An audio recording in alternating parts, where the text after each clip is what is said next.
देखो phasor diagram क्या है, ठीक है। जब किसी एसी सोर्स को हम लोग क्या करते हैं, रेसिस्टर से जोड़ देते हैं। रेसिस्टर से जोड़ देंगे किसी एसी सोर्स को, तो उस कंडीशन में क्या होगा बबुआ कि वह समान फेज, वोल्टेज और करंट जो होगा समान फेज में होगा। वही अगर यदि हम लोग किस में जोड़ दें, किसी सर्किट से अगर यदि हम किसको जोड़ दें, कैपेसिटर बोल दो या फिर इंडक्टर को अगर जोड़ दें, तो उस कंडीशन में कुछ फेज से वह क्या होता है, आगे पीछे हो जाता है। लिखिए, इसी बात को लिख लेना है। जब इसी को डायग्राम के रूप में दिखाया जाता है तो उसको हम लोग फेजर डायग्राम कहते हैं। लिखिए, जब किसी एसी सोर्स में रेसिस्टर को जोड़ा जाता है, रेसिस्टर को जोड़ा जाता है, तब करंट तथा वोल्टेज समान फेज में होते हैं। तब करंट तथा वोल्टेज समान फेज में होते हैं। तब करंट तथा वोल्टेज समान फेज में होते हैं।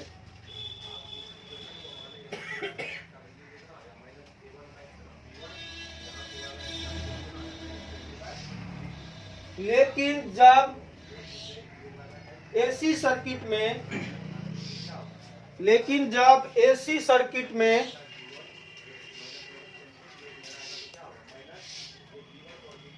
इंडक्टर, अबे चलो इंडक्टर ना, INDUCTOR, इंडक्टर या कैपेसिटर,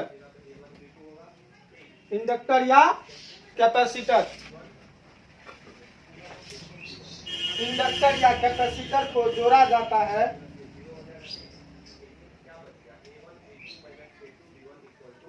जाता है, तो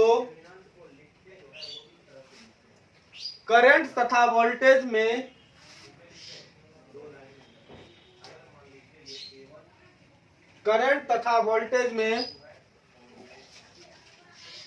कुछ न कुछ करंट तथा वोल्टेज में कुछ न कुछ फेज डिफरेंस होता है। कुछ ना कुछ क्या होता है बबुआ, फेज डिफरेंस होता है।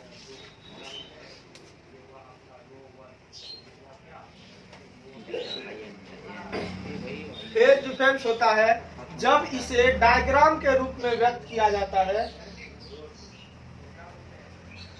जब इसे डायग्राम के रूप में व्यक्त किया जाता है, डायग्राम मतलब समझे, चित्र के रूप में। किसके रूप में? जब इसे डायग्राम के रूप में व्यक्त किया जाता है,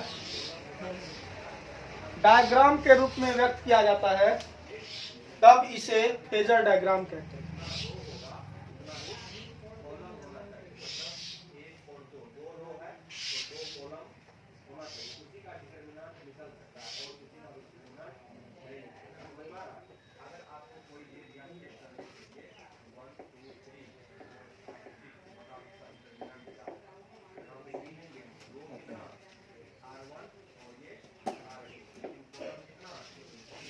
चलिए देखिए, अब हम इसको कैसे डायग्राम के रूप में व्यक्त करते हैं, इसको थोड़ा सा समझिए, ठीक है।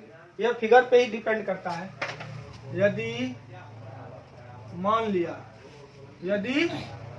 लिया E बराबर क्या होता है, E0 साइन ओमेगा t होता है ना रे, E बराबर यही होता है।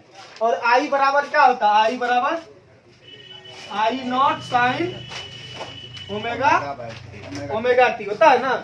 ये करंट का इक्वेशन है और यह किसका इक्वेशन है, वोल्टेज का इक्वेशन है, ठीक है। अब यहाँ पर एक चीज समझिए, अब अगर यदि किसी भी सर्किट में, जब हम किसी भी सर्किट में किसको जोड़ दें, किसी भी सर्किट में अगर यदि हम रेसिस्टर को जोड़ देते हैं, ठीक है, तो वह समान फेज में मिलता है। इसको बस दिमाग खोपड़िया में घुसा लो बबुआ। जब हम किसी एसी सोर्स में किसको जोड़ेंगे, प्रतिरोधक को जोड़ेंगे, तो उस कंडीशन में वोल्टेज तथा करंट जो होता है वह समान फेज में मिलता है। समान फेज मतलब जहां से ये निकला वहीं से करंट भी निकलेगा, ठीक है। समान फेज में मिलेगा, क्या मिलेगा, समान फेज में मिलेगा, करंट तथा वोल्टेज दोनों।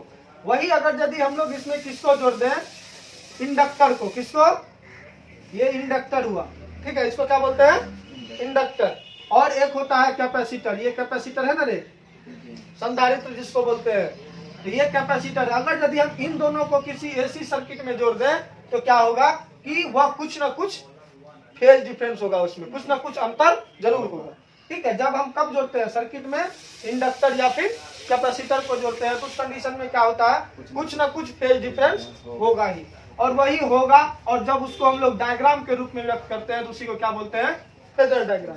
अब यहाँ देखिए E बराबर E not sine omega T और I इज इक्वल टू, हम मान लेते हैं इंडक्टर जुड़ा हुआ है, क्या जुड़ा हुआ है, इंडक्टर, तो क्या होगा I not sine omega T plus five, मतलब कितना फेज से आगे है, करंट जो है वो वोल्टेज से कितना फेज आगे है, हाई, ये 5 फेज आगे है, कितना फेज आगे है, यहाँ लिखेंगे अतः करंट वोल्टेज से कितना फेज आगे है, 5 फेज आगे है, क्योंकि ये जुड़ा हुआ है। तो यहाँ पर इसको कैसे बनाएंगे, देखिए तो ये देखिए EB मतलब क्या हो गया, वोल्टेज, यह इससे कितना फेज आगे है, 5 फेज आगे है। तो पहले ओमेगा टी था, क्या था, ओमेगा टी। अब यहाँ पर क्या हो गया, ये जुड़ गया, क्या हो गया, जुड़ गया, और ये क्या बन गया, I भी कितना फेज आगे है, 5 फेज आगे है, कितना फेज आगे है, 5 फेज आगे है। बस इसी को हम किसके रूप में दिखाए हैं, डायग्राम के रूप में दिखाया है, यही क्या कहलाता है आपका, फेजर डायग्राम। क्या कहलाता है, फेजर डायग्राम।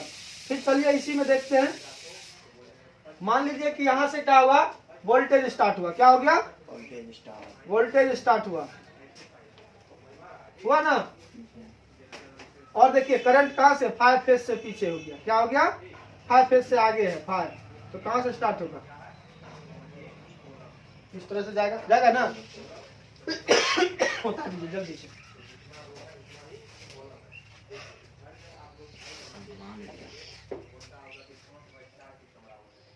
जल्दी से उठा दीजिए।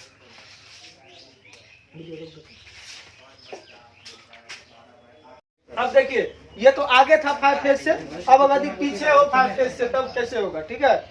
अब देखिए 5 फेज से आगे है तो अब 5 फेज से क्या है, पीछे अगर करना हो तो मान लिया E बराबर क्या है, E not sine omega T, और I बराबर I not sine omega T minus I।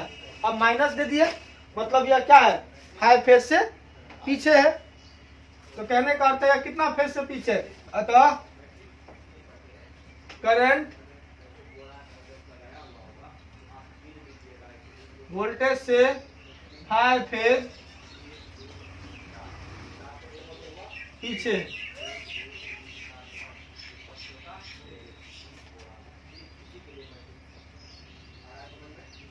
देखिए यह हो गया, यह है EB, यह वोल्टेज है, और यह हो गया क्या आपका ओमेगा टी, और इससे यह कितना फेज पीछे है, 5 फेज पीछे है, मतलब I भी यहाँ है, तो यह यहाँ से यहाँ तक कितना है, 5 फेज पीछे है, ठीक है,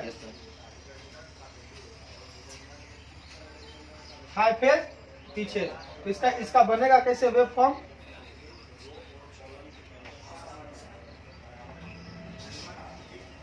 ये हो गया। अब यह कितना पीछे है बबुआ, 5 फेज पीछे है, तो ये यहाँ से स्टार्ट होगा, ठीक है, समझे। चलिए स्टार्ट, ये 5 फेज आ गए, E नॉट, चलिए जल्दी से इसको बनाइए सर, ये तो वीडियो में स्टार्ट किया।